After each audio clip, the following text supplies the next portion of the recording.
Hello everyone, my name is Amit Tiwari from tiwari.net और ये 2025 का पहला एसईओ लास्ट मंथ एपिसोड। सो आप सभी को फॉर्मली नए साल की बधाइयां, happy new year. I hope सभी ने अच्छे से नया साल मना लिया होगा। जो लोग ठंडी जगहों पर रहते हैं वो गर्म जगहों पर घूम आए होंगे और जो गर्म जगहों पर रहते हैं वो ठंडी जगहों पर घूम आए होंगे। इंसान की फितरत है, जिसके पास जो नहीं है वही चाहिए। जैसे आपके पास अभी पिछले महीने की एसईओ वर्ड की खबरें नहीं है, इसीलिए आप ये एपिसोड देख रहे हैं और हम अगले 10 मिनट में दिसंबर महीने की सारी खबरें, अपडेट्स, अनाउंसमेंट, लफड़े झगड़े सब कुछ दिखा देंगे। I promise. Let's start. दिसंबर की पहली न्यूज है। 5 दिसंबर से गूगल एड्स ने डेटिंग और कंपेनियनशिप एड्स पॉलिसीज लॉन्च की हैं, जो 4 मार्च 2025 से इफेक्ट में भी आ जाएंगी। टिंडर, बम्बल, ग्राइंडर जैसे एप्स के ऐड चलाने के लिए आपको गूगल से स्पेशल वेरिफिकेशन लेना होगा।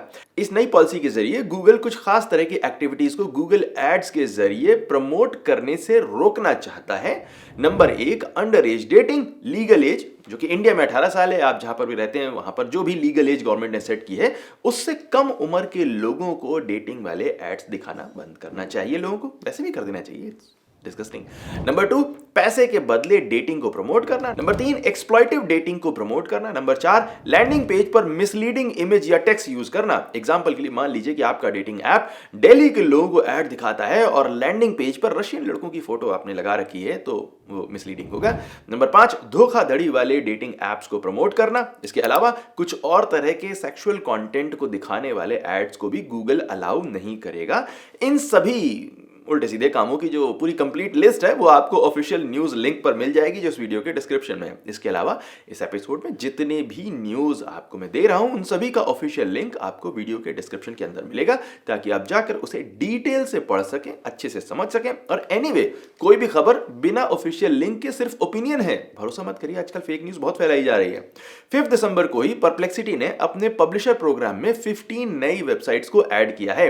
ये वेबसाइट्स हैं Adweek, Blavity, DP Review, Gear Patrol, the Independent, Lee Enterprises, Los Angeles Times, Media Lab, Mexico News Daily, मीना काबू इन्फोनॉइड, News Picks, Prisa Media, RTL Germany, Word History, encyclopedia and कुछ और भी हैं जिनके नाम परप्लेक्सिटी ने नहीं बताए हैं। इस पार्टनरशिप में परप्लेक्सिटी को कंपनीज के कंटेंट को अपने सर्च रिजल्ट्स में यूज करने का मौका मिलता है और इन कंपनीज को परप्लेक्सिटी से एक मुश्त रकम मिल जाती है। दोनों खुश। परप्लेक्सिटी ने टाइम, फॉर्च्यून और डे स्पिगल नाम के पब्लिकेशन से ऑलरेडी इस तरह के कॉन्ट्रैक्ट कर रखे हैं। ये कॉन्ट्रैक्ट करना परप्लेक्सिटी की कोई अपने आप में परोपकारी भावना का कमाल नहीं है। बहुत सारी कंपनीज है परप्लेक्सिटी के ऊपर ऑलरेडी केस कर रखे हैं कि भाई बिना हमें पैसे दिए, बिना किसी तरीके का कंपनसेशन किए हुए आपने हमारा डेटा अपने सर्च रिजल्ट्स में क्यों यूज कर रखा है। गूगल ने अपने एडसेंस के जरिए करोड़ों वेबसाइट्स को अपना कंटेंट मोनेटाइज करने की आजादी दी, जिसकी वजह से गूगल को मिला ढेर सारा कंटेंट और गूगल बन पाया।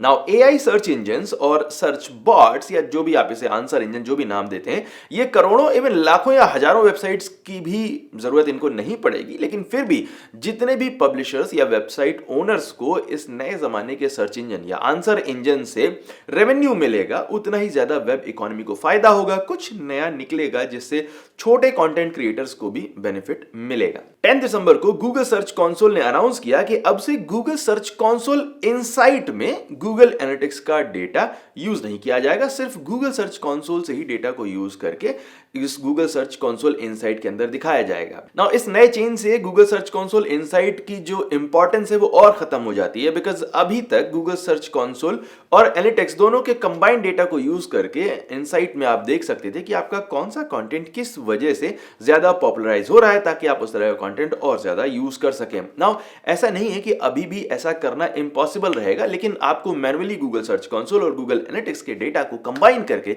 देखना पड़ेगा, या गूगल एनालिटिक्स को और ज्यादा अच्छे तरीके से सीखना पड़ेगा। अभी तक थोड़ा सा ये इजी तरीका था, कोई भी कभी भी इस तरह से इसे यूज कर सकता था, बट नाउ अब गूगल सर्च कंसोल इनसाइट की इंपॉर्टेंस को गूगल ने बिल्कुल ही पानी कम चाय बना दिया है। तो आपके पास दूसरा ऑप्शन क्या है, आप गूगल एनालिटिक्स को अच्छे से सीखें। हमारी गूगल एनालिटिक्स की 3 वीडियोस की सीरीज है, अगर आप उन्हें देखते हैं तो आई प्रॉमिस पक्का आप गूगल एनालिटिक्स को यूज करके अपने अच्छे कंटेंट को पढ़ना सीख जाएंगे, समझना सीख जाएंगे, उसके रीजन समझ जाएंगे और कुछ ज्यादा ही चीजें सीख जाएंगे। तो इस प्लेलिस्ट का लिंक आपको टॉप राइट कॉर्नर में दिखाई दे रहा होगा, please go head, watch it, सीखिए। अगली खबर भी 10 दिसंबर से ही है। बिंग ने अपने वेब मास्टर्स टूल में कोपायलट को बीटा फेज में लॉन्च कर दिया, जिसे काफी सारे यूजर यूज कर पाएंगे। इससे पहले 16 अक्टूबर को लॉन्च किया गया था, लेकिन तब ये बहुत ही कम लोगों को इनविटेशन के बेस पर दिया गया था। वैसे ये है क्या? माइक्रोसॉफ्ट का AI पावर्ड को पायलट आपके बिंग वेबमास्टर टूल्स के डेटा को एनालाइज करने में आपकी हेल्प करता है। नाउ एक्सपीरियंस्ड एसईओज के लिए इसका यूज कुछ खास नहीं है, लेकिन नए एसईओज और बिजनेस ओनर्स को इससे काफी हेल्प जरूर मिल सकती है। बिना किसी खास एक्सपीरियंस के ऑब्वियस चीजों को ये बता सकता है। 11 दिसंबर को गूगल सर्च कंसोल ने अपने डेट रेंज फिल्टर में बहुत दिनों के बाद ओवरहॉल किया और इसे इस तरह का बना दिया। पहले कुछ इस तरह का दिखाई दिया करता था। इसमें नई चीजें क्या है? इसमें नई चीज है 24 आवर्स वाला ये टैब, यानी कि अब आप गूगल एनालिटिक्स की तरह गूगल सर्च कंसोल से आने वाले ट्रैफिक में भी सिर्फ कल का डेटा देख सकते हैं। नाउ आप इसे यूज करें, लेकिन इस फीचर को यूज करें अपनी वेबसाइट में एक बात को ध्यान में रख के कि गूगल जब भी लास्ट 24 आवर्स का डेटा देता है तो वो एक्यूरेट नहीं होता है, अप्रोक्सीमेट होता है। ऑलमोस्ट होगा, एक्यूरेट नहीं होगा, बिकॉज पिछले 24 घंटे के अंदर जो भी डेटा आया है गूगल उसे कलेक्ट करके वेरीफाई नहीं कर पाता है। सो आपको अभी अपनी वेबसाइट का जो भी डेटा यहां पर लास्ट 24 आवर्स में दिखाई देगा वो एकदम एक्यूरेट नहीं होगा। जितनी बड़ी वेबसाइट है उस वेबसाइट पर जितना ज्यादा ट्रैफिक होगा उतना ही ज्यादा ये 24 आवर्स का एस्टिमेट भी एक्यूरेट हो सकता है। लेकिन अगर आपकी वेबसाइट नई है, उसमें ट्रैफिक कम है, तो यहां पर हो सकता है लास्ट 24 आवर्स में आपको 50 व्यूअर्स दिखाए, 50 क्लिक्स दिखाए और एक्चुअल में 70 हो, जो आपको महीने के लास्ट में पता लगेगा। 12 दिसंबर को गूगल ने अपनी दिसंबर कोर अपडेट का रोल आउट शुरू कर दिया। गूगल ने नवंबर में ऑलरेडी एक कोर अपडेट लॉन्च की थी जिसका रोल आउट 5 दिसंबर तक चला था और उसके ठीक एक हफ्ते बाद गूगल ने ये दूसरी अपडेट भी लॉन्च कर दी।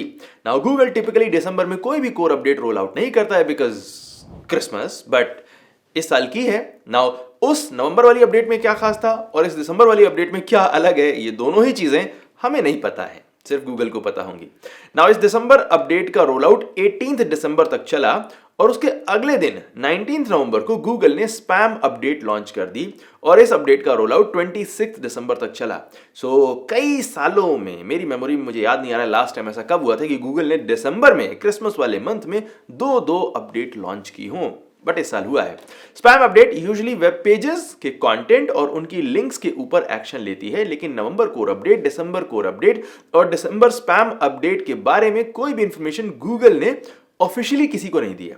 वैसे दिसंबर स्पैम अपडेट ने हमारी नॉलेज में, हमारे अपने एक्सपीरियंस में, पूरे सर्कल, स्टूडेंट्स, क्लाइंट सबको मिला के अगर देखा जाए तो काफी सारी ऐसी वेबसाइट्स को इंपैक्ट किया है जिनमें मिसलीडिंग कंटेंट था, परचेज लिंक्स थी और ऐसी वेबसाइट्स जिनके इंटरनल लिंक में काफी इश्यूज थे। 404 का नंबर जिन वेबसाइट में बहुत ज्यादा था उन्हें भी इंपैक्ट किया इस अपडेट ने। लेकिन ये वो वाले 404 नहीं है जो आपको अपनी डी इंडेक्स्ड रीजंस में दिखाई देते हैं, पेज नॉट फाउंड 404, ये वो वाले 404 नहीं है। 12 दिसंबर को माइक्रोसॉफ्ट ने कंफर्म किया कि गूगल की तरह बिंग ने भी सर्च रिजल्ट्स पेज से कैश वाला लिंक हटा दिया है।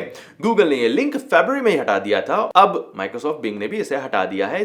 Kind of nostalgic moment, because पुराने टाइम में एसईओज कैश लिंक के ऊपर बहुत ज्यादा डिपेंड किया करते थे, अभी इतनी ज्यादा जरूरत नहीं रह गई है उसकी। वैसे भी 16 दिसंबर को ओपन एआई ने चैट जीपीटी में सर्च फीचर को सभी यूजर्स के लिए ओपन कर दिया। कोई भी यूजर चैट जीपीटी में अब सर्च फीचर को यूज कर सकता है, बस फ्री का लॉगिन करने की जरूरत है। आप गूगल की तरह लॉग आउट करके सर्च फीचर को यूज नहीं कर सकते हो, ये गूगल से अलग है, ओपन एआई का है। पहले लॉग इन करो एंड देन इसके बाद सर्च को यूज करो। सर्च की क्वालिटी और फीचर्स दोनों फ्री और पेड यूजर्स के लिए सेम है, वहां पर कोई भेदभाव नहीं किया जा रहा है। 21 दिसंबर को गूगल ने एआई ऑर्गेनाइज्ड सर्च रिजल्ट्स को रेस्टोरेंट्स के लिए भी लॉन्च कर दिया। अक्टूबर में ये स्टाइल जो है वो ट्रैवल और रेसिपीज नाम की इंडस्ट्रीज के लिए लॉन्च किया गया था। अगर कोई रेस्टोरेंट रिलेटेड क्वेरी आप करते हैं तो गूगल बिजनेस लिस्टिंग्स के लिंक दिखाएगा, इसके बाद 2-3 ऑर्गेनिक लिंक भी दिखाएगा, बट उसके अलावा एआई के ऑर्गेनाइज किए हुए अलग अलग कलर्स के इमेजेस वाले कैरोसेल दिखाई देंगे, आप स्वाइप करते रहो। ये अच्छी बात भी है और खराब बात भी है। अच्छी बात उनके लिए कि जिनको अभी तक सर्च से कोई भी ट्रैफिक नहीं मिल रहा था उन्हें थोड़ा सा एक्सपोजर मिल जाएगा, लेकिन जो बिजनेस ऑलरेडी रैंक कर रहे थे उनका ट्रैफिक कम हो जाएगा, तो उनके लिए नुकसान है।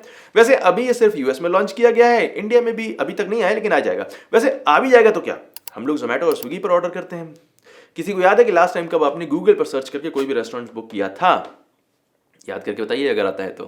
सो ये थी वो सारी न्यूज, लफड़े, झगड़े, अपडेट्स जो हमें दिसंबर के महीने में देखने को मिले। थोड़ा सा दिसंबर का और जनवरी का महीना हल्का रहता है न्यूज के मामले में, बिकॉज क्रिसमस की छुट्टियां रहती हैं, बट फिर भी इस महीने आपको देखने को मिली हैं 2 अपडेट एंड आई होप कि आपकी वेबसाइट इस अपडेट से इनफैक्ट इन 2 अपडेट से बची रही होगी, आपकी वेबसाइट के ऊपर कोई इंपैक्ट नहीं पड़ा होगा। अगर आपकी वेबसाइट के ऊपर इंपैक्ट पड़ा है तो ज़रा कमेंट सेक्शन में बताइए कि किस बारे में थी आपकी वेबसाइट, किस तरह का रिस्क आप उठा रहे थे या रिस्क नहीं उठा रहे थे और फिर भी गूगल ने आपकी वेबसाइट को पकड़ कर धो दिया है।